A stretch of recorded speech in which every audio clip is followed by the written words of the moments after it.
শীতের সময় চলে আসছে, পিঠে পুলি তো খেতেই হবে। তাই ঘরে থাকা আটা আর নারকেল দিয়ে একটা টেস্টি পিঠের রেসিপি শেয়ার করব। তার জন্য 1 কাপ আটা নিয়ে পরিমাণ মতো লবণ আর রিফাইন অয়েল দিয়ে মেখে নিয়ে অল্প অল্প জল দিয়ে সফট একটা ডো তৈরি করে নিয়েছি, ঢেকে রেখে দিচ্ছি। আর অন্যদিকে কিছুটা নারকেল কোড়া নিয়ে নিলাম আর তার মধ্যে চিনি দিয়ে মিশিয়ে রেখে দিচ্ছি। আর ডোটা এত সময় বেশ সফট হয়ে গেছে। দুটো লেচি কেটে নিয়ে রুটির মতো আমি বেলে নিচ্ছি।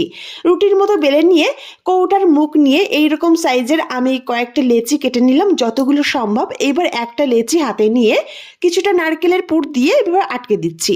ঠিক এরকম একটা ডিজাইন তৈরি করছি, আশা করি দেখে তোমরা বুঝতে পারছো। এবার দু সাইডটা আটকে নিয়ে এরকম গোলাকার সুন্দর একটা শেপ তৈরি করে নিলাম। এবার অন্যদিকে একটা কড়াইতে কিছুটা রিফাইন অয়েল বসিয়ে দিয়ে তেলটা যখন হালকা গরম হয়ে গেছে, এক এক করে কিন্তু পিঠেগুলো আমি দিয়ে দিলাম। আর এক সাইড যখন লালচে রং ধরে গেছে, অন্য সাইডটা উল্টে দিলাম। দু সাইডটাই বেশ লালচে রং ধরে সব পিঠেগুলো আমি ভেজে নিয়েছি। কেমন লাগলো বন্ধুরা জানিও।